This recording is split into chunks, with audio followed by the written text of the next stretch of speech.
Stop with the questions. Celebrate. And then they say, is Donald Trump an intellectual? Trust me, I'm like a smart person. Yosemite's one of the wettest we've ever seen from the standpoint of water. Mike Lindell's a conspiracy. But you haven't. Person, woman, man, camera, TV. They said nobody gets it in order. It's actually not that easy, but for me it was easy. Amazing. He can't sit down. He's got a burning in his butthole. He's got a fire. He's got a flame coming out of his butthole. Big, massive dumps. Oh, I have a term for that. I call it corporate communism. Somebody sent me a thing this morning where they're talking about putting the vaccine into salad dressing. You see, this is a simple meme that you would find on the internet, but this meme is very real. You ain't seen nothing yet until you see the flaming butthole. Putting us on our knees to China. Now witness the firepower of this fully armed and operational battle station. Get in a long tube with a bunch of demons.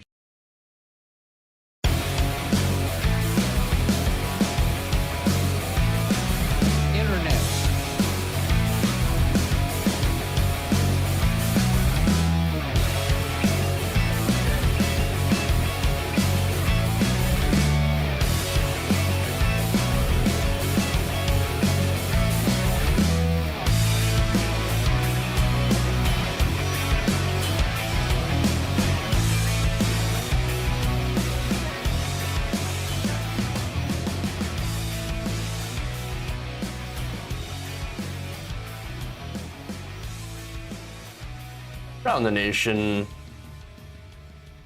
Waldorf Nation. What's up, everybody? Happy Monday, or well, I guess in my case, it's already. Look, it's the beginning of the week, and I'm already over it. Oh boy, it's gonna be a long week, everybody. All right, so already something that just happened. Elon Musk has bought Twitter.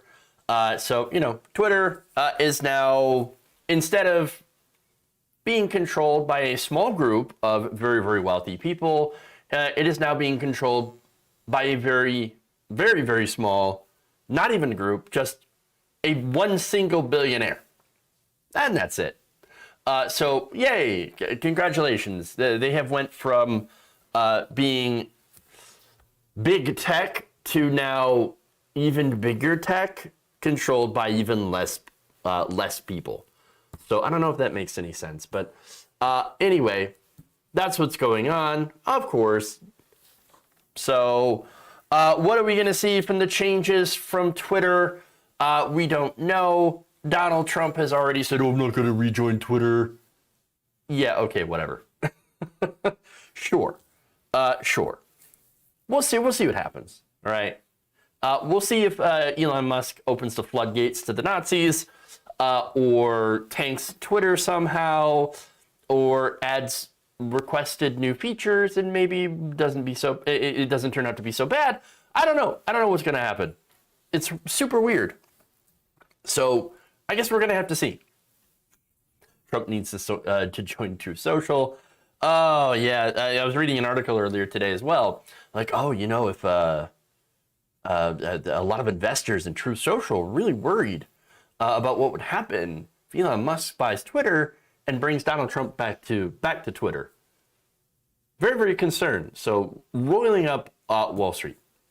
So can you imagine $44 billion? A lot of that, of course, is I believe was raised from stock, as well as funding from banks and other financial institutions. So taking out those loans, Twitter better be very, very successful, or Elon Musk is in a world of hurt. We'll see what happens. We'll see what happens. Trump would rejoin in a heartbeat? Absolutely. Absolutely. All because some people don't like the terms of service applying to them. Funny story on that, right? So I was just reading some of the terms of service changes for Parler, And actually, not even recent terms of service, but like back in 2020, the CEO of Parler had to come out and be like, now guys, I understand we're a free speech site, but please stop posting pictures of your own feces to win an argument. Just please stop that. Oh, also please stop posting pornography. Please stop spamming people with FU if you disagree. And please don't do death threats anymore. So already, look, there's a couple of things that happen, and I keep saying this when we have these so-called free speech websites pop up, and I keep having to repeat myself on this because nobody seems to get it. Free speech, so-called free speech sites are always full of Nazis. That's what happens when you open them up. When you open up these sites for people to just, or for no rules, what do you think it's going to do? It's going to embolden the worst type of people to post horrible things. Because they're like, well, I mean, if there's no rules, I can do whatever I want. And so I'm just going to post pictures of my poop.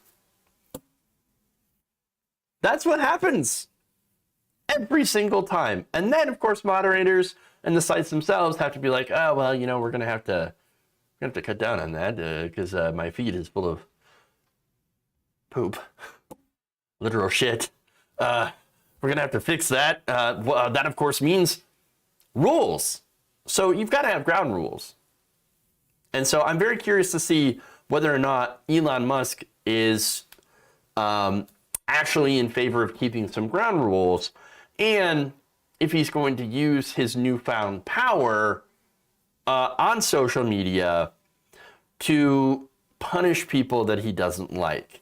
And that, of course, makes me think of anybody who's ever criticized him, anybody who's ever dunked on him, any account that might be following his private jet around, anything like that. And so that also gets me concerned because we're going to have a possibility that now somebody who gets his feelings hurt very, very easily, has very thin skin, is going to use that power to ban people off his own platform. So, and that, of course, is going to be a gigantic blow for free speech. So, yeah. All right. Anyway, I didn't mean for that to turn into like its own little mini segment here, but I just wanted to mention that. Just wanted to talk about that for a second. And anybody who thinks that this is a good thing, it's not a good thing. I don't know if it's really a bad thing. It's a thing. It's a thing where instead, again, we hand off control of a major media organization, social media organization that profits off of us as users and our personal data to one person. Oh yeah, that's definitely a bad thing. Okay, yeah. Now that I thought about it, I'm just thinking in real time. I was kicked off for calling Kid Rock trash. Well, see, there you go. That's what happens. All right, anyway. Fun. Please like and share. Stream helps out very, very much. You know, you can also super chat, sub on Twitch, of course, stars on Facebook, or become a sub on Facebook as well. Lots of different ways that you can help the show, and you can help us keep delivering the news. As long as your brain does not enter recovery mode. I don't know, it's getting pretty close. Pretty close. Too many high-level ideas. I'm taking in so many high-level ideas. I just got banned for saying Elon is an insecure little man. Damn, and that's got to be a record. The sale just got announced. Huh? Interesting. All right. Now, as I said on Twitter earlier, there's nothing more big tech than one guy owning a giant social media company. And it's true. I'm against media consolidation as a whole. And you're right. Some of the people who are following me, I'm seeing in the chat, like, break it up, nationalize it. 100%. Okay. Anyway. get ready for Trump to be back on Twitter. Oh, yeah. Probably. All right, let's move on. Let's get to the stories. Speaking of cancel culture.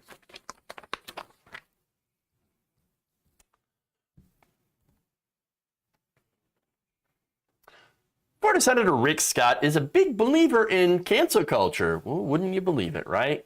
When you know it, a supposedly free speech Republican now in favor of cancel culture. In fact, here he is speaking about Disney with Maria Bartiromo. Take a look. Well, I haven't seen any numbers yet. I mean, I got rid of my Disney Plus. I'm not planning on going back to the park. But these companies, it doesn't make any sense. They'll sit here and they'll criticize us in America, but then they'll go to China and they'll allow. It's okay that China puts 1 million people in prison for their religion, takes away the basic rights of Hong Kong citizens, and they'll be glad. Delta will be glad to fly in there and say they're great. You know, promote China. Disney will go out and do business in China, say nothing over there. But then they want to criticize us for doing logical things. Children should not be taught about sex in school. It's pretty basic. I think everybody should agree on that. Well, sex in school or sex when you're in kindergarten? I mean, I think the issue that we're talking about is kindergarten to the 3rd grade, right?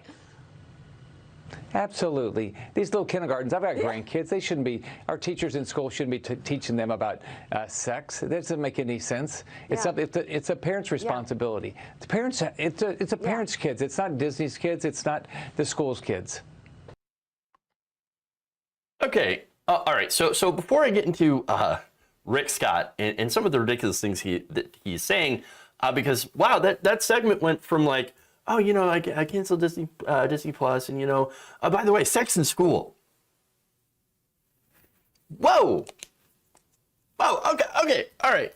But first, let me just address how Maria Bartiromo, is she like drunk? She looks drunk. Like, I don't understand. Okay. Somebody's got to check under that woman's desk. There's a flask. There has to be. There's like a 40-ouncer or flask or just, well, I mean, it's Fox News, so probably just like a bottle of wine or something. There's got to be something under that desk. I don't know what it is, but there's something there. She's totally, this person looks blasted. It really is amazing. And she wouldn't be the only one, by the way. Jeanine Pirro also makes me think of, I mean, they're both like have to be consistently drunk. I just, it's so obvious. Absolutely wasted. I don't know, maybe that's a prerequisite of working at Fox News for so long. In order to stomach what you're doing, you just have to like down a fifth. I don't know. All right, but anyway, nonsense point aside, let's go into substance, right? And not substance abuse. I think the obvious point here is nobody's teaching children, kindergartners, sex in school. Now, there is a big difference between sex and gender. And that, of course, sex and gender education as well. Very different things. Now, there's a difference between also teaching sex and teaching sex ed. Okay? Now, in Florida, very likely their sex ed is abstinence-only education. I thought they were in favor of that. I mean, again, that's generally in a lot of Republican states, red states, it's abstinence-only sex education. Just don't do it. There's your sex ed lesson. So in what Florida schools are they teaching sex? And what does that have to do with Disney? Nothing. So look, again, by the way, if you also think gender and sex are the same, well, you're just objectively wrong. I'm sorry, but it is what it is. And let me give you an example of why, right? So, for example, if you were to teach sex in school to little children, which again, I'm against teaching sex, because what would that look like? That would look like somebody teaching kids. How do you do it? Oh, here's how you do missionary. Here's how you do it from behind. No, nobody wants that in schools. Nobody's in favor of teaching that. to children. No. That's not it at all, and it's not happening. Now, of course, the conflation here is sex and gender. What gender education is about is saying, and pointing out that, say Johnny has two dads. So Janie has a dad and a mom, Johnny has two dads. Okay? But little Billy has two moms. And that's it. Wow. And what they really, really hate is somebody saying, well, here you have Jane, but Jane was born a boy, but now identifies as a girl. And we call that transgender. That's really it. That's really it. If you're conflating sex and gender, again, you're either ignorant and you just don't know, or you have an agenda. Now, going to who has an agenda, it's Rick Scott. Now, Rick Scott's agenda is to get elected and to get reelected, to continue to hold on to power so that he can stuff more public money into his pockets. That's it. Now, in order to maintain that power, obviously you have to trick the citizenry into voting for you. Because what he's doing is taking that money. Where do you think he's getting that money? Not just from corporations, but also, again, public taxpayer money going into his pockets. And so he's got to trick people into giving him that power to pick their pockets. And so he uses ignorance and bigotry. That's it. And by the way, this is related to why everyone now in the Republican Party is basically throwing out groomer allegations to everyone. Now, by the way, groomers are by definition people who try to establish an emotional connection with the child and sometimes the family with the objective of doing sexual abuse to said child. Now, do you understand what that means? You understand the implications of the allegations of calling everybody that you disagree with a groomer. Because what they're doing, especially in Florida, is accusing everybody, teachers, parents of trans children, or who are against the bill. And that's what they've said, by the way. Gay, trans adults, Libs of TikTok, for example, was famous for doing this. And by the way, Libs of TikTok also busted doxing these people. And now apparently calling Disney groomers themselves, the company. And by the way, I'm not pro-Disney, right? No, Disney's a giant corporation. And so on the left, we're not exactly in favor of giant multinational corporations and their special deals. Okay? Now, that said, Disney ignored this for some time, and they continue to give money to politicians in order to keep special tax breaks. That's what they do. Now, over time, of course, people working at Disney, people who are LGBTQ+, they saw what was going on in Florida, and they basically caused a shitstorm. That's it. They caused a shitstorm at Disney, and of course you had public pressure. Finally, like, okay, fine. We'll put out this kind of lukewarm statement that says we're not in favor of bigotry or anything like that. And that was enough. That was enough for every conservative to lose their shit. But again, before that, they would give all this money to Republican politicians who would then push anti-LGBTQ bills.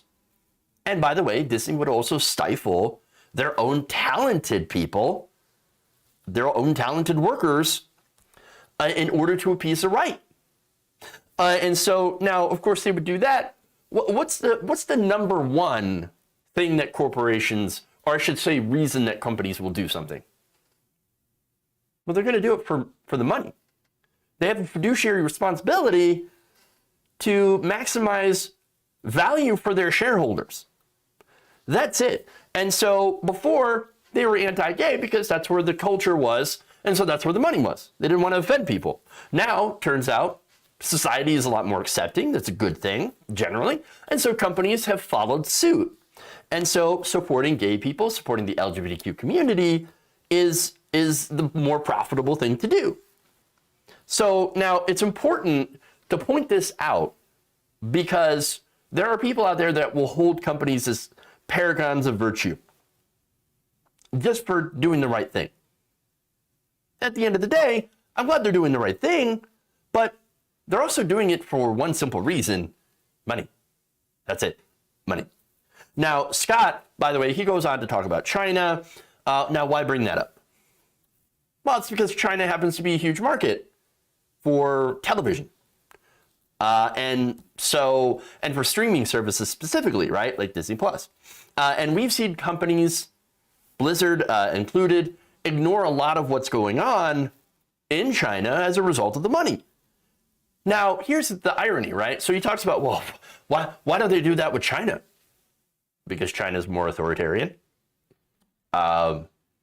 These companies can't sit there and criticize China because China, and this is, this is where the irony plays into this, right? So these companies can't criticize China because China will just shut them down.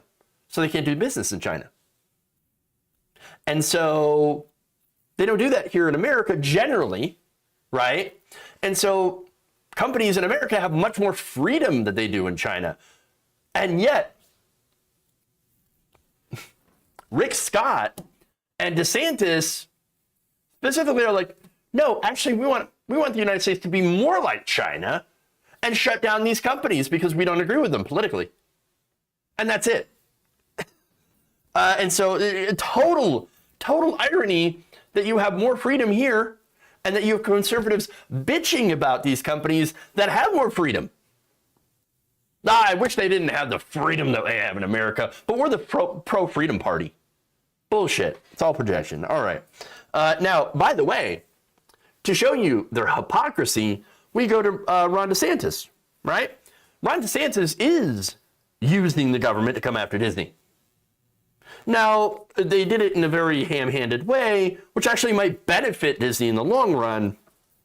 So what they did is that they removed the special tax status of Disney. And also the self-government, right? Now, removing the district is going to be a financial mess for the people that are living there. And it could end up transferring about $2 billion worth of debt from Disney, the company, to the taxpayer in Florida. Oh, that's ironic. So to punish Disney, you're basically forgiving $2 billion worth of debt, of Disney's debt. And it doesn't go away, it goes to the taxpayer. Now, the Reedy Creek District was basically running its own little community. They paid for the services like water, sewage, garbage, etc. Now that's going to go back to the taxpayers following the midterm election. And that's the other thing, right? So the Reedy Creek District is set to expire in 2023, right after the midterm elections. And so it's not going to blow up beforehand. And maybe the politicians are like, well, we know it's going to blow up, so we're just going to do it. We're going to wait until after the midterms for it to kick in. I don't know. That is interesting. But what it lacks in, of course, punishing Disney does make it look like Republicans are taking out a big woke corporation. So it actually tricks their voters into thinking that they're doing something for the culture wars. But in reality, these people who supported the Republicans and support this effort are just ensuring that they're going to pay more in the long run. And so, oops. That's what happens when hate and bigotry cloud your judgment. When you allow these politicians to use hate and bigotry, and when you shut off your brain and let them do it. Republicans think you're so dumb that you think that this is going to help you and hurt Disney. Wrong. It also shows, interestingly enough, that Republicans will actually be tough on on corporations if the corporation stops giving them money. DeSantis is an absolute hypocrite. He's going to use the power of big government, and he has used the power of big government to retaliate against a business that stopped giving him political donations and opposes him in the culture wars. So all this talk about being pro-business, pro-freedom, anti-corruption, all projection, all complete bullshit.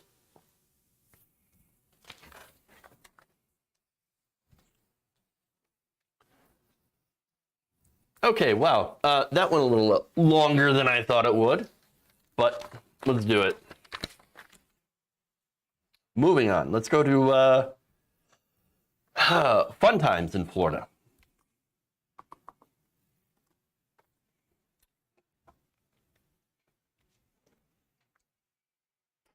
In the wake of Governor Ron DeSantis of Florida embracing the culture wars and becoming the right wing's culture warrior du jour, and signing the Stop Woke Act.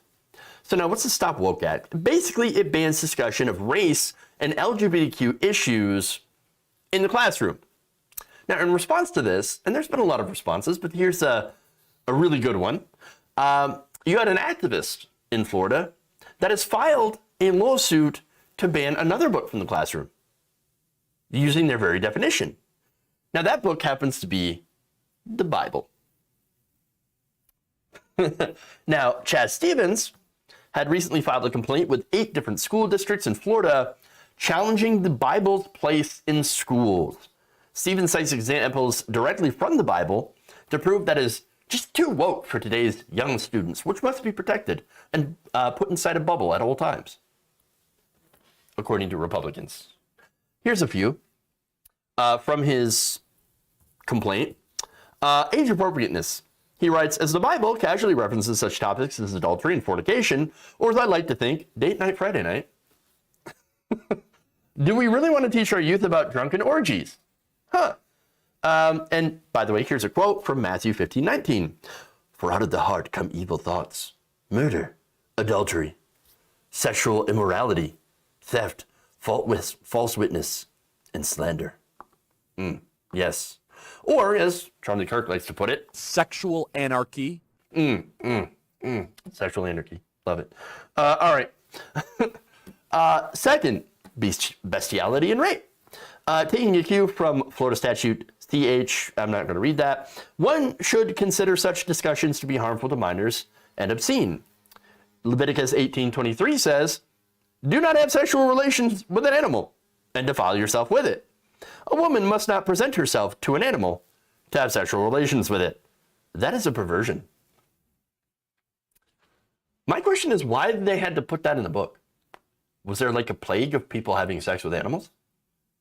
Is that what was going on? I don't understand why that was necessary. I mean, that's like putting do not eat on a silica gel package. You're not going to eat that, are you? I guess some people wanted to eat it. Or these redundant warning labels on things. Do not immerse in water.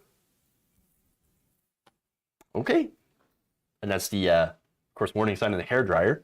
But apparently enough people have done that for there to be instructions. Okay, more. Wokeness. With the constant babbling concerns about teaching critical race theory, should we not take stock of the Bible's position on slavery? I am concerned our young white students will read such passages and wake up to civilization's sordid past. Servants, be obedient to them. To them that are your masters according to the flesh, with fear and trembling, in singleness of your heart, as unto Christ, not with eye service, as men pleasers, but as the servants of Christ, doing the will of God from the heart, with good doing service, as to the Lord, and not to men, knowing that whatever good thing any man doeth, the same he shall receive of the Lord, whether he be bond or free. And that's Paul's epistle to the Ephesians. Yes. Social emotional learning. Now, I talked about this in a previous segment about how Republicans are going after social emotional learning, which I thought was funny because it's basically teaching your kid to be an empathetic, nice, decent person. Apparently, Republicans not in favor of that. He writes, the most troubling of issues for many, as it's obvious once we teach little Jimmy and Susie to show empathy for their classmates, they're one giant step closer to getting their LGBTQ plus freak on. And by the way, I love his writing there. Genesis 2:18 says, it is not good enough for man to be alone, therefore encourage one another and build each other up. That sounds very, very woke and possibly even communist. But there's a lot more. Now, look, the Bible is full of some very questionable stuff. You got mass murder. You got people handing over their daughters to a crowd so that the crowd can then rape them. You got incest. You got Lot's daughters, drunkenness, and yeah. There's infanticide with all the firstborn sons of Egypt. I don't think there's any reason why a child should be subject to reading this horrible stuff. I mean, especially in school. Wow. And yet, the real problem, according to DeSantis, is math books. You know, math books that are too woke. Math. Yes, over 200 books have been banned in Florida so far under DeSantis. And the State Board of Education announced last week that it will reject 71% of elementary school math textbooks and 41% of textbooks for all grades.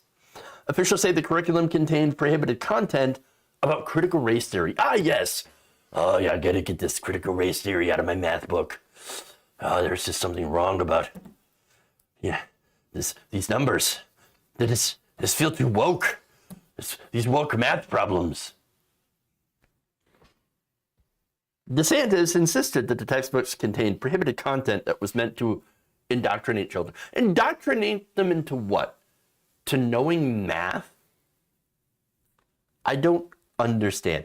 And by the way, when he was asked to list examples, he couldn't point to one. Not a one. Not a one. Because of course he couldn't. Now that leads me back to this American hero, Mr. Stevens.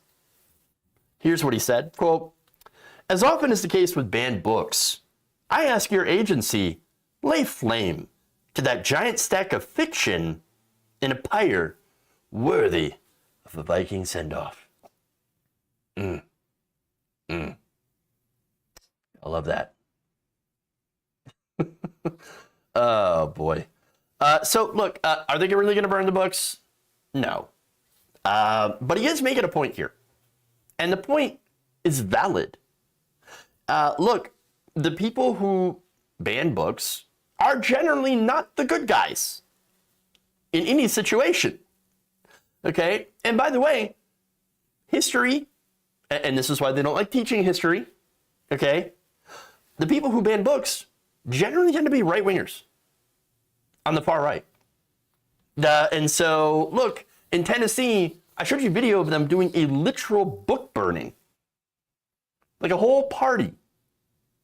And so, yes, the point here is a good one. And by the way, there's one more quote here. This is from the Miami New Times. He says, if they're going to ban books, then the whole library should be in play. My hope, and it's a long shot, is that they will apply their own standards to themselves and ban the Bible. Well, of course, you don't know right-wingers. If you think they're going to apply their own standards to themselves, I don't know, are you kidding me? No. Standards are for you. They're not for me. Rules are for you. They're not for me. No, they don't apply to me at all. No, they're just meant for me to control your life. And that's it. That's always what it's about. As usual, total hypocrisy when it comes to the issue of cancel culture.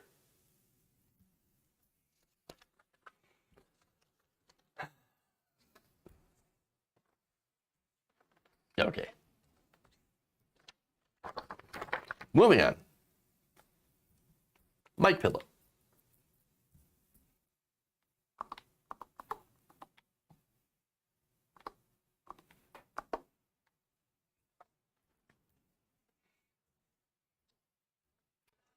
Mike Pillow's war against the machines continues with his newest delusion that the judges who sided against Trump during his challenge of the elections, many failed challenges, will actually rise up now and be on the side of Mike Pillow, which means it is time for, yes, another episode of Pillow Talk. God gave me this platform. I already know I'm going to win. China did our vote. Biden and Harris would say, hey, we're here to protect the country, and resign. Mike Lindell's a conspiracy. But you haven't. Just forget about the evidence. This was attacked. MyPillow CEO Mike Lindell is more convinced than ever that the judges appointed by former President Donald Trump will rise up to support him in his effort to dismantle the machines. You got to dismantle the machines. You got to get rid of the machines. Okay, now, during a Monday appearance on Steve Bannon's podcast, The War Room, he talked about why he believes these judges will come out to support him. Take a look.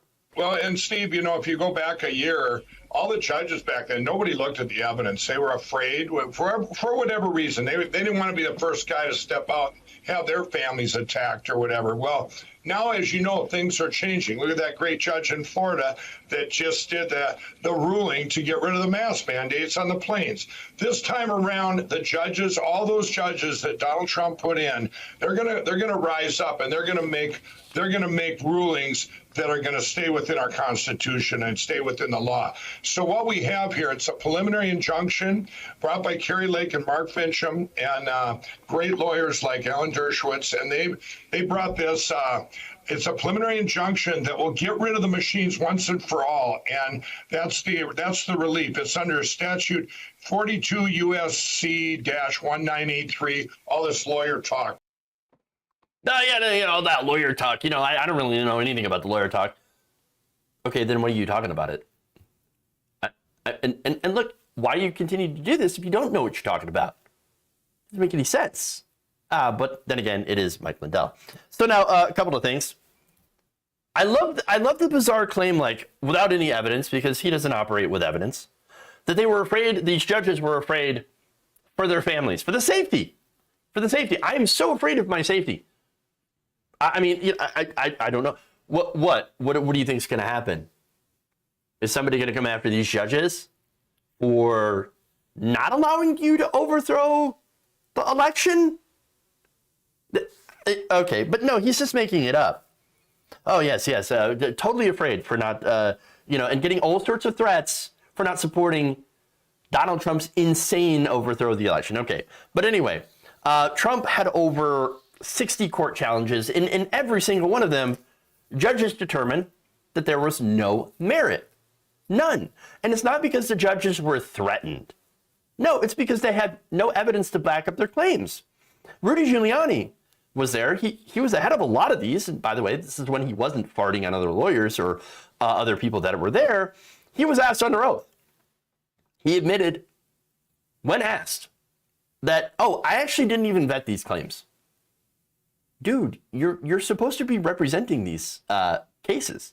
You're supposed to know about them. You're not even vetting where these claims are coming from of election fraud? What kind of lawyer are you? I mean, how dumb do you think the judges are? How dumb are you?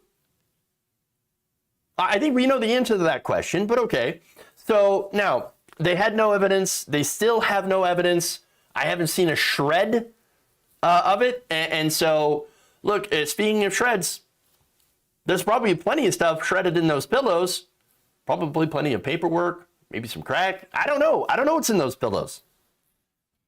Now, the lawyers, again, the judges and the lawyers, they're not going to side with the pillow guy for no reason. And this isn't an opinion. It's based on facts. And if you cannot make your case in a court of law, then guess what? You're going to lose. You're just going to lose. That's why Rudy Giuliani lost 60 times. Now, final thing. Now, if you want to get rid of the voting machines, I'm actually totally fine with that. I think we should go back to a system of hand-counted paper ballots that are counted out in the open by third-party individuals, not like members of a third party. I'm saying like third party, a neutral party here that is there for accountability. So I'm in favor of that because it does have more accountability. You've got more of a paper trail, and it leaves absolutely no question because, I mean, you hear even a tiny, tiny little shred of doubt in some people's minds, spread, of course, by fake news media. Well, that gets people insane and looking for basically going to insane people and listening to what they say. and thinking, oh yeah, you know what, you're right. Maybe it was the Pomeranians. Maybe they got into the machines. The Iranians, the Italians, the Pomeranians, the Chinese, they all got into the system. No, not at all. There's no shred of truth to that. But now, in thinking about that though, you know what I just realized? They never talk about a replacement system. He says, get rid of the machines and then what? Then what? Well, he's got no answer. They have no answer. And so, look, it's because he's not focused on that. Because it's not really about the machines themselves or really about election security. And it never was. No, what he wants is Donald Trump reinstated. That's all they've always wanted. That's it. That's the goal. That's what they do. They never cared about election integrity until they lost. Same with the 140 plus Congress people who objected to these elections. When it came to Joe Biden, they objected. But when it came to them and their own elections, suddenly those elections were very, very legit. 100% legitimate. 100%. Oh my God. I won. How dare you even question the will of the people? How dare you? Oh, of course I will be seated today, sir. No, as always, it's all a load of just absolute garbage from insane people. All right. Moving on. Let's go to Trump in contempt. This should be fun, huh? There's definitely a crack in them pillows. That's why I went out and bought 100 of them. Okay, well, hopefully you had to deal with that one. Fun. Okay. A civil court has ruled to hold Donald Trump in contempt of court. And this is after the former president refused to turn over documentation related to the New York Attorney General's investigation. That's the investigation with Letitia James. So now, look, this has to do with his financial dealings with the Trump organization and the civil suit against that. And it has to do, of course, with tax fraud. Now, in announcing this ruling, Attorney General Letitia James tweeted this: "Today, justice prevailed. Our investigation into Donald Trump and the Trump organization's financial dealings will continue undeterred because no one is above the law." Okay, but you're getting a little too far ahead, right? Justice has not been served. Justice has not prevailed. And Donald Trump hasn't actually been punished. So let me give you the details before I get further into that. Now, according to the ruling by a judge at the New York State Supreme Court, Donald Trump must pay $10,000 per day for every day he continues to refuse to provide documentation. So now lawyers from the office of New York Attorney General James asked New York Supreme Court Justice Arthur Engoron to penalize him financially for failing to comply with an order to produce certain documentation by March 31st. He agreed to fine Trump $10,000 each day. The failure to comply continues. "Mr. Trump, I know you take your business seriously, and I take mine seriously," he said in issuing the order, and said that he would keep Trump in contempt until he fully detailed the extent of their search and either submit records or swear that no records being sought exist. The documents in question were requested nearly 5 months ago. So what are they looking for, by the way? Investigators are seeking items from Trump's personal files, including handwritten notes related to statements of his net worth that he had signed and submitted to banks and other parties. So why is that important? Well, it's because he's accused to have lied about his net worth in order to secure bank loans. I mean, that's very simple, right? So at the same time, he's also accused of deflating his assets to avoid paying taxes. So that is fraud. Also at Monday's hearing, a lawyer for James's office said an enforcement action may soon be taken in the long-running civil investigation. James has the ability to sue over her findings, a move that could result in significant financial penalties and other repercussions for Trump's family real estate and golf resort operation if they are found to be in violation of the law. So look, here's the thing. This is not criminal. Donald Trump's not going to jail as a result of this, right? But it does have the potential to hurt him in, I think, the best way, and that's in his wallet. There's nothing Trump hates more than paying money.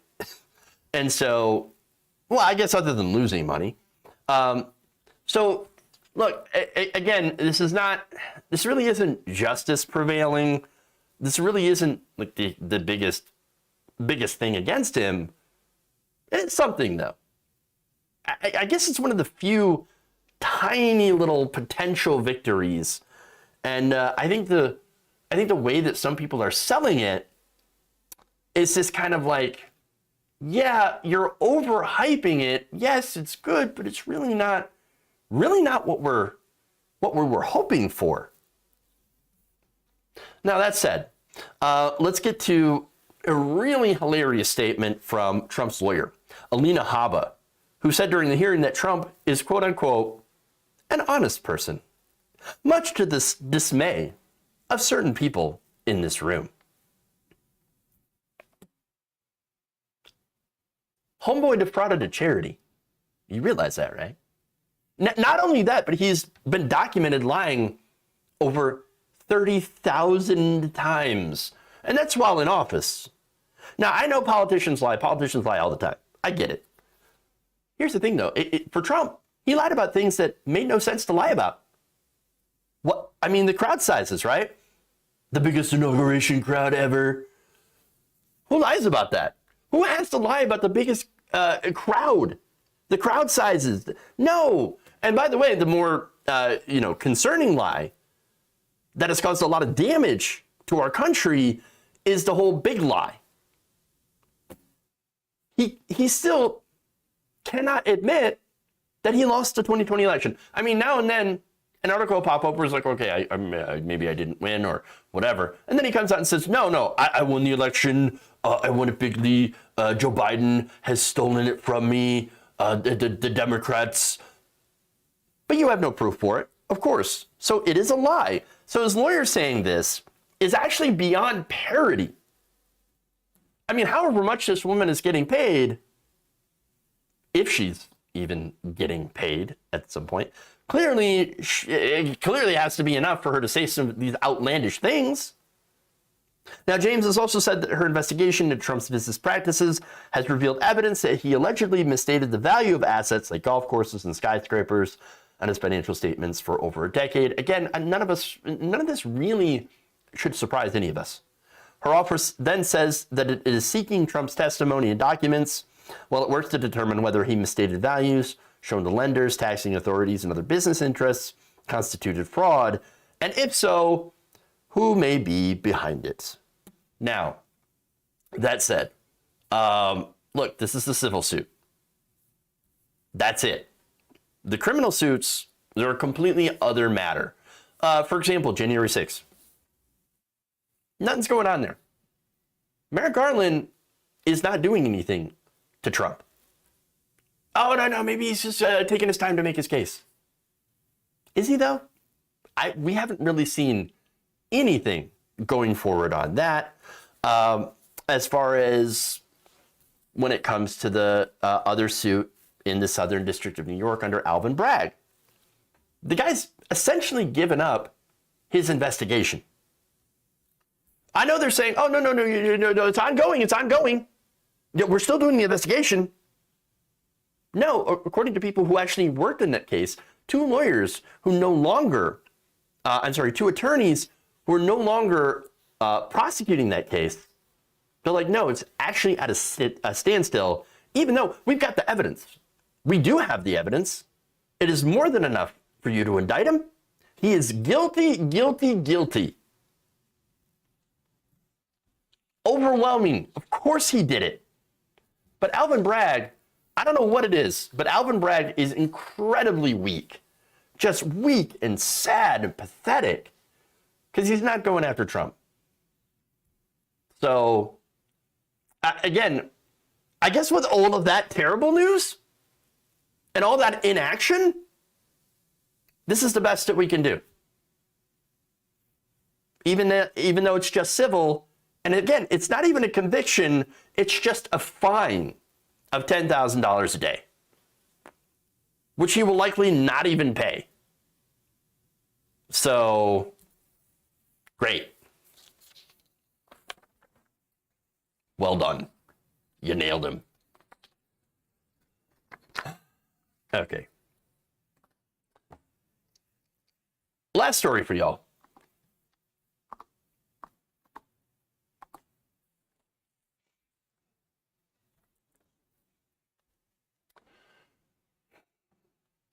Thousands of newly revealed text messages show former White House Chief of Staff Mark Meadows kept in contact with a lot of people. For example, Donald Trump's family, Republican lawmakers, conservative media figures, conspiracy theorists, and this is all between the November 2020 election and Biden's inauguration. So now that's an important period of time. So now of the 2,319 text messages CNN had obtained between Meadows and various figures in Trump's orbit, some of them belong to Marjorie Taylor Greene. Now, it's interesting because they kind of shed a little bit of light into what she's actually thinking. So now Greene had helped plan the congressional objections to Biden's certification, of course, and has spread, of course, conspiracies about Biden not winning the election, allegedly. And so, yes, she's talked about the big lie. She's also talked about Antifa being actually the people that were at the January 6th Capitol insurrection. Now, it turns out that during January 6th, she was among numerous other Trump allies who pleaded, begged the president to call them off. Now wait a minute. Hold on. Okay. So let me just read this text here. Mark, I was just told there's an active shooter on the first floor of the Capitol. Please tell the president to calm people.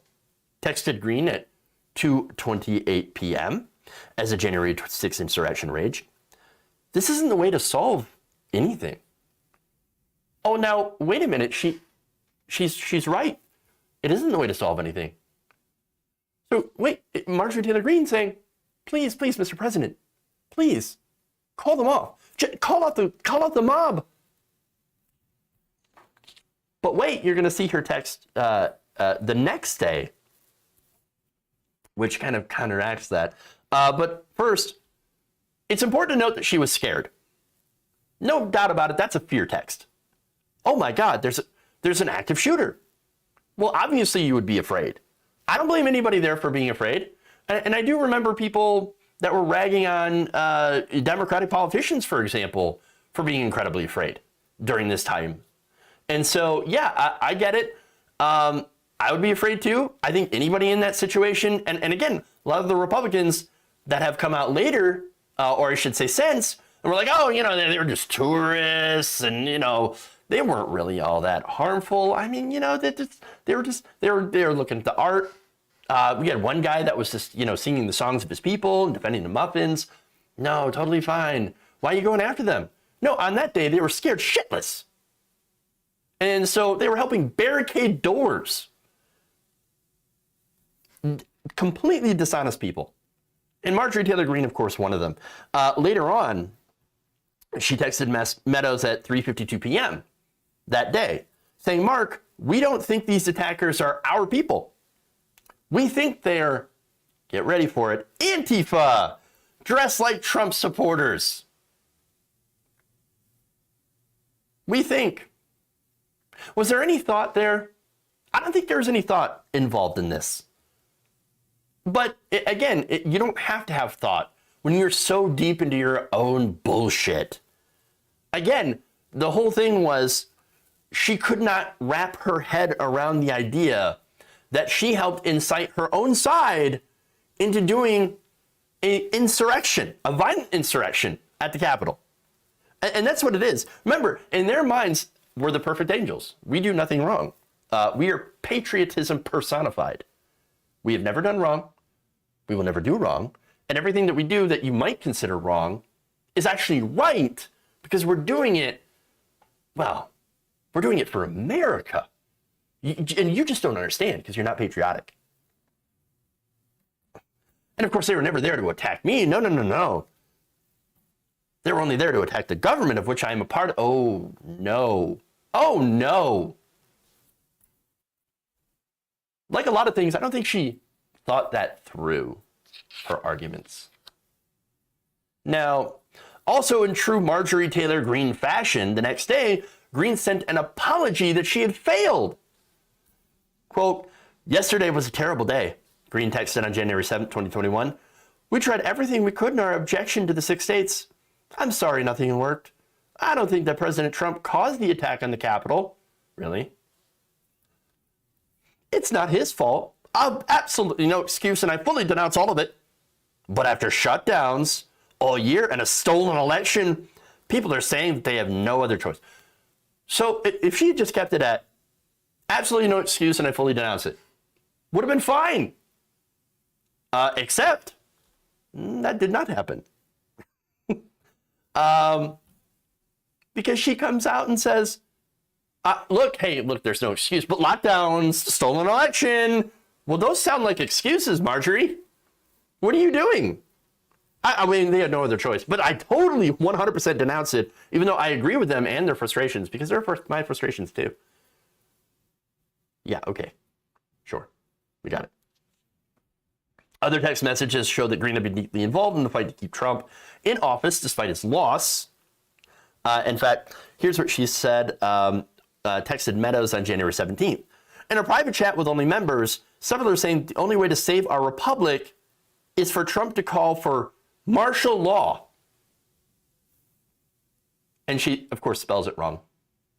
Martial law. So, wait, I mean, declaring martial law is, it's very serious, okay? And here she is advocating for military takeover, essentially. And the suspension of freedom because her guy lost the election. That's insane. Now, of course, she also added, "Well, I don't know on those things. I just wanted you to tell him. They stole this election. We all know they will destroy our country next. Please tell him to declassify as much as possible so we can go after Biden and anyone else." Declassify what exactly? What is she even talking about? You got to do, Trump, you understand, you got to declassify everything. What are you talking? What is there that's classified? If you think there was something on Biden that had been classified, don't you think that Donald Trump would have actually used it in the election against Joe Biden? I mean, this is insanity. Really? Don't you think they would have used it during the campaign if they had something on Biden? Oh, but can you imagine Donald Trump like, "Oh man, this is some juicy stuff on Joe Biden. Real juicy. Oh my God. Oh, we could use this. Oh, but you know what? It's classified. I can't. Damn. Oh, this would have been really good, but I can't do it. I can't. No. Of course he would have used it. What does she think? What did she think was classified? No. Look, what I get from these texts, it does show that Marjorie Taylor Greene, I mean, I've said it before, she buys her own bullshit. She really does. I mean, look, it's not an act fully. I'm really, convinced that she is not at. She does believe all this stuff, and that she is able to go through these mental gymnastics in order to make it work. And believe me, there's a lot of gymnastics going on here. Okay, what she is the epitome of the modern Trump voter, willing and able to push facts and reason and logic aside, even in the face of massive evidence. Again, there was no evidence that it was Antifa or Black Lives Matter at the Capitol that day. In fact, all of these people were Donald Trump supporters. They had live streamed themselves, and in court filings have been like, yeah, it was Donald Trump. In fact, Donald Trump had incited me And I realize how part of that is to save their own ass, to blame Donald Trump. But also, you just look at the stuff that Donald Trump had been saying, and not just Donald Trump, but of course, Rudy Giuliani, Mo Brooks, Steve Bannon, all these different people that were absolutely encouraging violence and any other action to try to forestall Biden being Biden being certified as president. Those are your boys and girls. Those are your people, not anyone else's. And you have to face the fact that you had a role in inciting this. And this is what the court case against Marjorie Taylor Greene and her running for re-election, trying to bar her from running for re-election, is really all about. And I showed you some of that. And by the way, when presented with her tweets and videos, she's like, I don't know. I don't remember. I can't recall. I don't think that I said that. And you know why? CNN article says that I said that. How do you know if that's really true?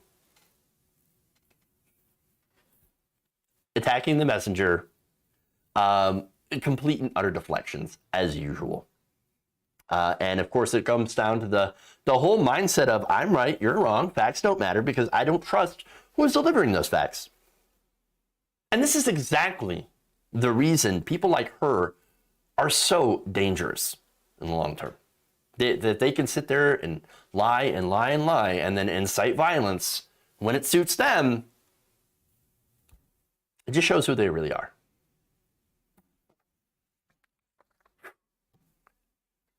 Okay. Anyway, is that an hour already? Holy crap. That's quite the Monday.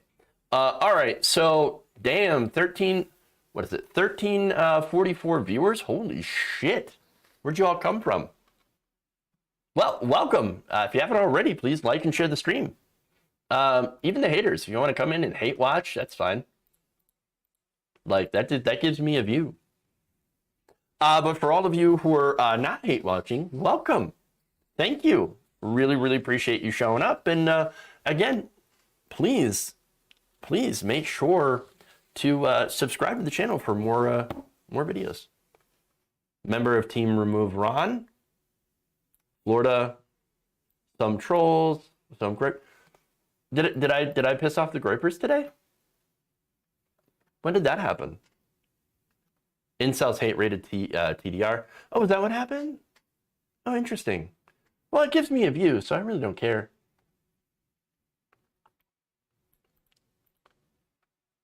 Joe Biden is peace grab doing air handshake like he's dumb. Yeah, we're not fans of Joe Biden here. So I don't know if you know that. Okay.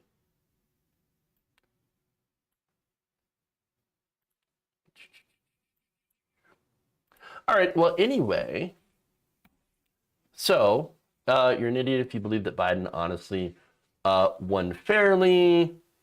Why do you say that? Is there any evidence of what you're saying? No, there isn't. Again, if there was actual real evidence of fraud, don't you think that we would talk about that? Don't you think it would be out there? No, this is all like innuendo and deceptively edited videos. Like, present some real evidence. Come on. Well, all right, anyway. What we're going to do is that we are going to take our Twitch viewers and we're going to raid in to someone else. Let's raid into... We haven't done a Pac-Man raid in a while, so we'll do that. All right. Thank you all. Have a great, great day. Really, really appreciate you all. Yes, even the haters. To the trolls and haters, I love you all. Oh, super chat. I'm forgetting super chats. Oh, yeah, that's right. Real quick. Okay, super chats. Thank you for reminding me here. Okay. Let me find this. Dango Bango says, isn't Rick Scott legally not supposed to be around children? I don't know. I don't know if that's true. I'll have to look into that. And while if it wasn't for the host, Rick Scott would have truly fallen off.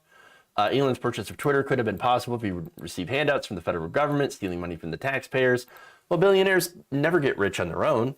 Billionaires, they basically only get rich when a society is broken. Broken societies create billionaires. Humans had relations with animals as far back as our evolutionary ancestors. Doctors have even excuses. I'm going to Florida to open a banned book library. Hope to open a franchises across the country.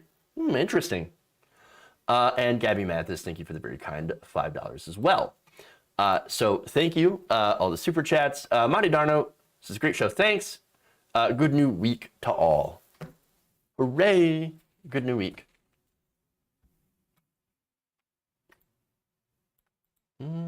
Yep. Okay. Now, let's do the raid. All right. For everybody else, thank you all. Love you. And remember, change begins with you. Good night, nation. We'll see you all tomorrow, 4 p.m. Eastern, right here, Waldorf Nation.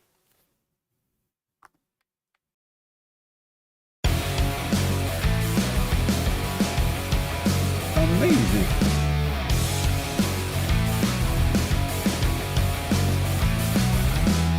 Who's got a hammer?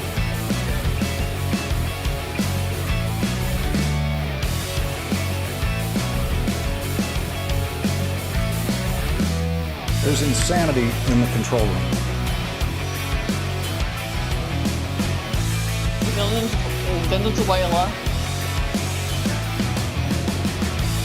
Disappointed!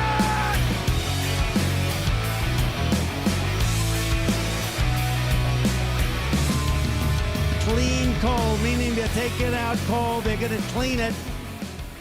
They're kicking me out the door. They're kicking me out the door.